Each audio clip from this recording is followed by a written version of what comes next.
Take 10. 3. Okay, We're not 3. doing that badly.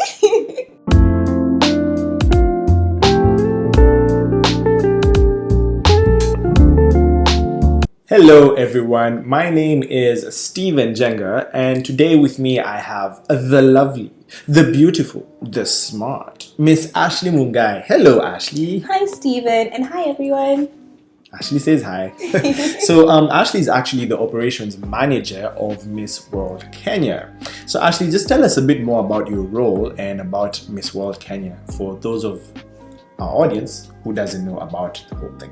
Okay. Who don't know about the whole thing. So it's a bit of a long-winded one, to be honest, because as much as I'm the managing director for operations as well, I also double up as a deputy franchise director. So for those of you who do not know what Miss World is the oldest pageant in the world. We're actually celebrating the 70th anniversary this year, and my family is in charge of organizing the Kenyan chapter of the Miss World competition. And what that entails is that we travel all over the country of Kenya looking for that one lucky lady who will then go and represent the whole nation at the international stage. And what sets Miss World apart from all the other different pageants is the tag phrase of beauty with a purpose. It's not only about being beautiful, it's a celebration of humanity and looking at, okay, yes, you're beautiful, but what are you going to use this platform for as a purpose for change? So this is where the whole charity aspect comes in. And then my role in particular is about, now I travel the country, I organize the pageant, I organize the boot camp, the production, and then I'm also in charge of when this lucky lady does win, I am in charge of preparing her for 3 months to be able to be exceptional, to go and represent us. And actually right now, our Kenyan delegate is in Puerto Rico. Hey, woohoo! That's a lot that you're in charge of, right? And correct me if I'm wrong, but when Miss World Kenya was actually going on, you were here in Canada. I was. Okay, so how did the whole planning happen? Like, just walk me through the whole experience, because you're here, so you did everything remotely, right? Via Zoom, via email, via phone calls. But like from a communications point of view, that must have been tough. Oh man, it was exhausting, but it was also probably one of the most rewarding moments of my life, because it was a true test of my leadership and a true test of my communication skills. And I think one of the things I'm so grateful for is that I had a phenomenal team that was backing me, but it also meant that I was sleeping probably only 3 hours a night, because I was managing all of that and also managing being a student and having a job. So as I would stay up most of the night, doing all my tasks, working, planning, communicating with the teams, and making sure that when they get up at 6 a.m. on their way to the boot camp, then they have like a myriad of tasks that are prepared and things that they need to finish up executing that have already began. And then when I sleep, I would wake up and then log into the Zoom. I'd be watching what's going on site live, correcting things as they're going along. I had a beautiful Zoom chat that was always running for me to be able to just be able to make corrections as we go along. I also was consistently in communications with our production team. Whenever the footage was shot, that raw footage would be sent to me to edit, to choose what is actually going to make it into the final reality TV show and all of that. So it was a lot. Right. One of the few times that like the effects of COVID has actually helped, because you know the way Zoom has come in and stepped up, and just all these other ways that we found ourselves communicating, I guess, has really come through. 100%. If it was not for the pandemic, would not have even known that this managerial style would have even been possible. So I think there's a little bit of a silver lining, at least where I'm concerned. Right. Not that we're condoning COVID. Not at all. But just a bit of a sidetrack. So what type of communicator are you? I would say that generally my communication and leadership style is I like to be the leader who inspires my team, to bring them on board, to believe in my vision. And then once they believe in my vision, then they're willing to go the extra mile to deliver it. So I try as much as possible not to be a micromanager. I try, emphasis on try, not always successful, but it's all about saying, okay, do we have the same vision? Do we have the same purpose? And then can we run with this? And then everybody is bringing in their own expertise, their own passions to execute the ultimate goal. And for us, the ultimate goal was to have the best pageant that Kenya has ever seen and the best pageant that Africa has also seen. And I believe we did a pretty good job. Okay. Yeah. Okay, that's good.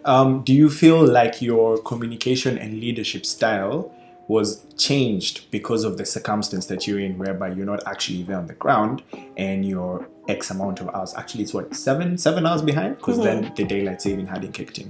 But do you feel like your communication and leadership style had to change to adjust to the situation that you found yourself in? I think so. So whereas in previous years, I would say I was more of a team leader and more of like, let's bring in as many perspectives as possible, and then as a group we make the decision. Okay. Being so far away, and because of the time constraints were so evident in everything we were doing, I think I had to make a lot of decisions solo, and had to also be firmer and stricter with my team about questioning with every single thing that we're doing, what's the deliverable, what's the output, and being very finite as well, even when and very clear with my instructions of saying, yes, I believe in you and I'm super proud of you, but have you delivered? Right. Okay. You know, it isn't a successful pageant, which it was, without a few ups and downs, right? So how did you find yourself dealing with certain scenarios that weren't necessarily going according to plan? There's a lot of things that went wrong. I'm not even lie. Like, I think one of the big things is we actually even let go of our brand manager while I was away. So we had to get a brand new brand manager whilst I'm so far away, which involved interviews and all that fun stuff, which is somebody I had worked with for many years. And then for one reason or the other, they had to step away. So managing that, bringing on board a new team, changing a lot of things meant things were hectic. Right. I also had to be extremely flexible and had to learn to trust my team more. So I had to rely on them to also give me the right options before I can make decisions, which is not necessarily always in my nature. Yeah, that's true. That's true. Speaking of your team, right? How did you find ways to motivate them from a camera? Because it's different when you're in real life, when people can feel your energy and your vibe, because there's the hand gestures, there's your facial reactions, which I guess is not really different. But like, how did you find ways to motivate your team to get the job done? Oh, that's a great question. I think one of the big things that I really focused on was incentives. It was not just about great job, team. No. I had to ensure that, especially because we've all come from such a difficult season of life, I needed to ensure that my incentives are not just talk. So it was things like maybe having team dinners. Even if I wouldn't be there, I would sponsor the team for dinner and things like that. That way the team actually felt like, actually, we are in this together, and I'm not just having the time of my life so far away and they're delivering everything. It also meant that I had to work with their timing. So if there needed to be a team meeting, I would have to sacrifice some of my time. I remember having a meeting at 3 a.m. in the morning so that they see that I value them and their time as equally as they value mine. So it wasn't always on my schedule that we had things. I was also flexible to their needs as well. And that helped keep the team motivated. Right. Okay. If you were to do it all again, what would you do differently? I think I would have more interaction with the contestants themselves than I did.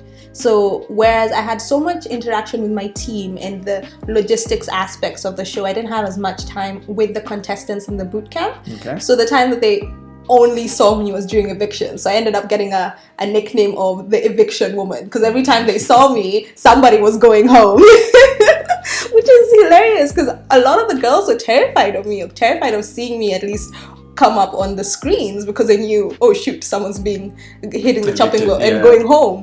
So whereas, which is hilarious, because I'm probably one of the most bubbly people in the team, but everyone kind of saw me as the fixer. Things are going wrong whenever I came up on the screen. So I think I would have preferred to change that narrative and for them to also see the softer side of me. But I guess somebody gotta be bad cop, and this year it was me.